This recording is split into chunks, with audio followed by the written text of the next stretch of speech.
patient hearing, and I'm... Okay. This is about bionic pancreas. So let's look at some basics and some evidence about bionic pancreas and what is the current availability in our country.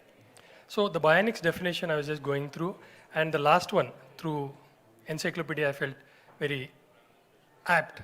Science of constructing artificial systems that have some of the characteristics of living systems. Now, why do we require this evolution in technology in spite of all the CGMs, etc.? The artificial pancreas is required because if you look at this slide, the overall state of metabolic control, on the left-hand side you can see the current A1C, and on the right-hand side you can see the 3 months frequency of hypoglycemias, which includes even seizures and comatose patients also. So this is why you require to address these barriers, especially in type 1 diabetics, to more effectively use current treatments, and these technologies have to be to achieve the optimal metabolic control, especially in type 1 diabetics. That is where the role of this bionic pancreas comes into picture, and that is where we require. Now, look at this slide. There are about 42 factors which can affect the blood glucose of a given patient, especially the day in and day out, intraday, interday, all these fluctuations. And it's humanly impossible to counter this imbalance through our manually the sugars checking or including your pens and insulins, etc. That's why we require a bionic pancreas which mimics physiology most of the times. And look at this evidence. 1 out of 3 high glucose episodes are not followed by the correction boluses, especially in type 1 diabetics, what we are mostly talking about. 1 out of 2 times the correction boluses are wrongly calculated and are managed wrongly. And the carb counting, most of the patients, including doctors as us treating physicians, we feel difficulty to educate the patients, and in turn the patients feel it's a burden for them to comply with this carb counting, especially during type 1 diabetics. Now we know after 100 years also the insulin discovery, there are very few gadgets to deliver this, and the connected devices what we want now is coming as a smart pens, and one of the things which is already there is such connected devices. They record time and amount of insulin delivered, and there are apps connected to them, and that's with a CGM, and it's a comprehensive diabetes management can be done with these instruments. And to mimic physiological insulin delivery even better, there is a hybrid closed loop system, and that is what we're interested today. So these are the connected devices what we're talking about, the BGM and the CGM. Of course, then they're connected, they sync with these mobile apps and give us a better perspective about the patient's sugars. Now the insulin pumps, we know, they provide a continuous subcutaneous insulins, and the basal rates, the carb ratios, correction factors, the target blood, all can be customized for a given patient. And there are generally 2 classes of insulin pumps, which are tube and tubeless. This is how it looks, and these are the shaded areas, shows where these sites can be worn, the pumps can be worn. Now there are sensor augmented pumps, and this is where the sensor augmented pumps display the CGM data to facilitate the dose calculations, but they do not automatically adjust, and that's the difference between sensor augmented and the AI based CGMs. By contrast, low glucose suspend and predictive low glucose suspend, we call it as PLGS systems, which can decrease or stop insulin. The PLGS system attempts to prevent hypoglycemia, automatically suspending insulin whenever there is an impending hypoglycemia. Whereas in the other conventional, the low glucose suspend, in that concept, it is stopped only after hypoglycemia occurs. But there are no comparative studies for the outcomes between those 2 methods. Now, automated insulin delivery systems, or the AIDs, are known as hybrid closed loop systems. This is what is our topic of interest today, and these use CGM glucose values to automatically increase or reduce the insulin delivery. Now these AID systems increase basal delivery, insulin delivery, or deliver the automated correction boluses to treat or prevent hyperglycemia, and can also stop or reduce the basal insulin delivery to prevent or treat a hypoglycemia. Now each AID system allows users to adjust different pump settings and alters insulin delivery using a different algorithms which consider different parameters that can be individualized. And AID algorithms have been shown to improve glycemic control, decrease hypoglycemia, and of course to reduce the burden of care and improve quality of life, especially in type 1 diabetics. Now this is how typically I'm sure all of you are aware, these are the various, the sensors, the pumps, the infusion set, before and after insertion you can see there, and the infusion set is the link between the pump and the body. And of course, every 2 to 3 days, this is the cost what most of the patients, our patients cannot. And this is a diagram which can depict the typical artificial pancreatic system, how it works. Let's go into the details, of course, in the couple of slides later.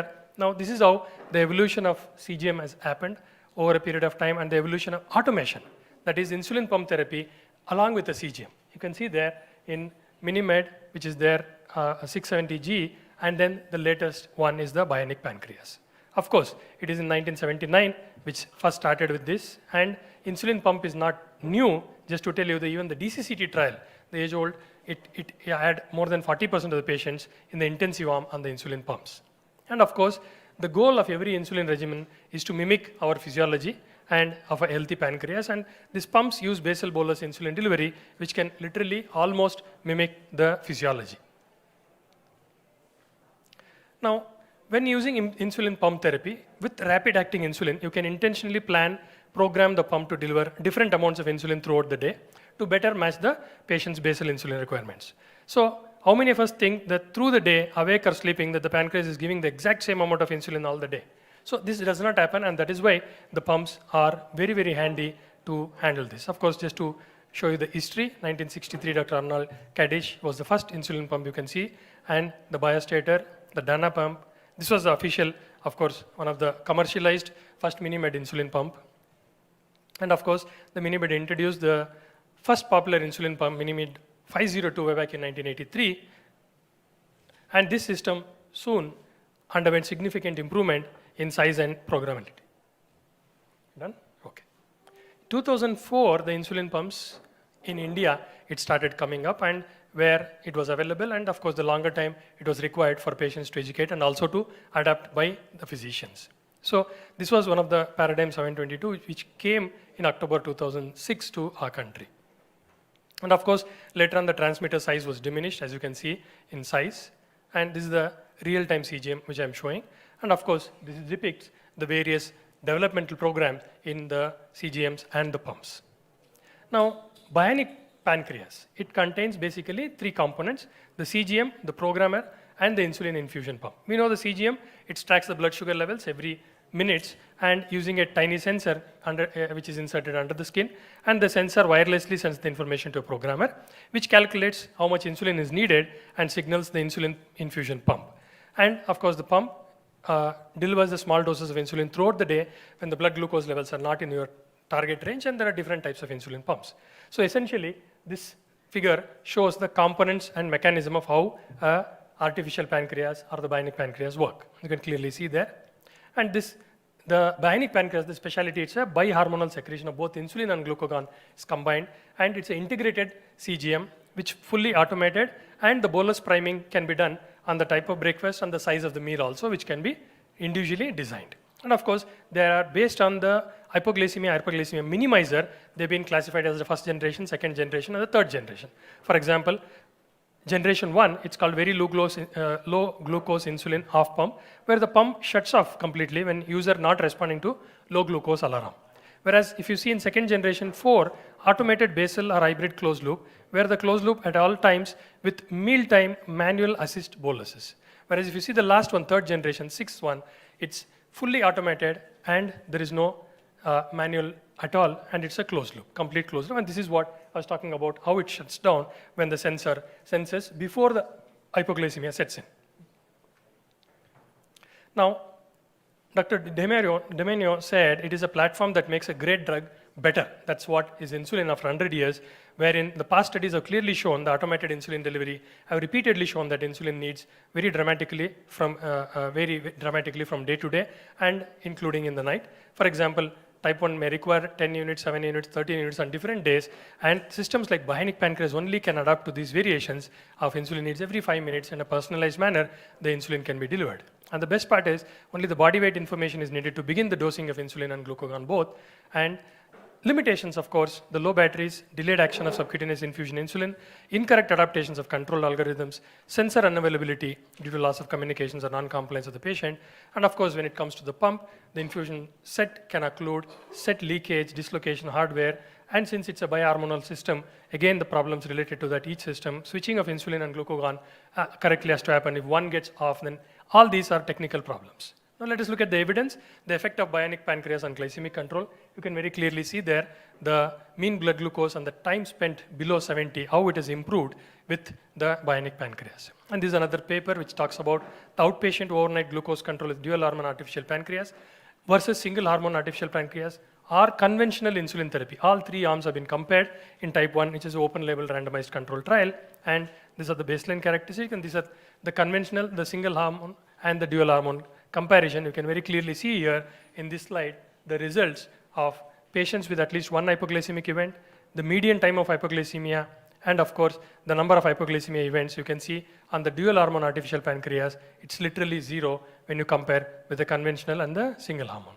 And of course, artificial pancreas in India, this is one of the systems which is available, 780G, which is a self-adjusting basal insulin with a new autocorrection, which automatically corrects and adjusts the insulin delivery every 5 minutes.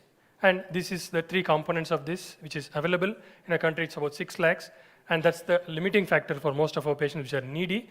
And of course, it automatically adjusts, as I said, literally corrects everything, including there is a correction doses, which is there in this instrument. And based on this, there is a data which shows that 84% of the subjects achieved the goal and 79% of patients achieved the time in range when it results with this CGM. I mean the 780G pump. Yeah, this was the first generation. Of course, the hybrid system 670G was the dream of closing loop has become a reality with this FDA approval hybrid CL system, the 670G, where pump would increase insulin delivery when glucose is high and reduce automatically. Users still have to use boluses for this in this model. This was the earlier model. But they have been partnering with Dexcom and this another company, this DBGL1, where the closed loop, and they received the CE mark on about 2018 itself, and it is the second hybrid closed loop approved in Europe for adults in type 1 diabetes. And this Omnipod Dash is another one which launched in 2019, which is a very compact one. It's free from the hassles of tubing and these daily injections.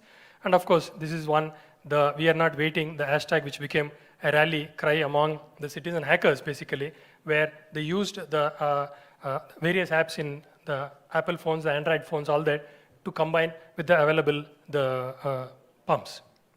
This is some evidence to show the do-it-yourself artificial pancreas, a comprehensive review with our own Jyoti Dev and Dr. Bansi and Dr. Sheshadri and Gopal Krishnan.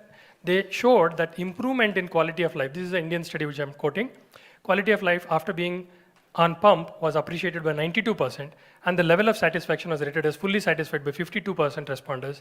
26% found the pump is satisfactory, 90% thought that the pump met their expectations. That's the best part of that. And at a glance, if you see the CGM sensor, receiver, and the CAD, which is the algorithm device, with the insulin pump, this is what makes it, the artificial pancreas very handy, very useful for our patients who are affordable, of course. And what are the results of these is improvements in the technologies. You can clearly see the technology effect on improving A1C estimated from mean glucose levels. The pink one is the closed loop ones. You can see the better compliance, and also you can see the effect on improving time in range when it comes to the CGMs. And you can see in the pink areas, this is what is the smart guard technology with suspended automation has significantly showed the overall time in range spent by our patients.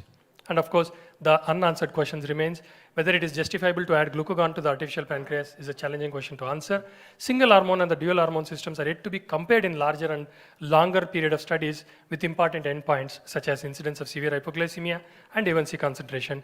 And the dual hormone system will likely produce reduced hypoglycemic events for sure, potentially improving quality of life, but it also necessitates an additional catheter and additional drug manipulation to be there, which again transmits into the cost.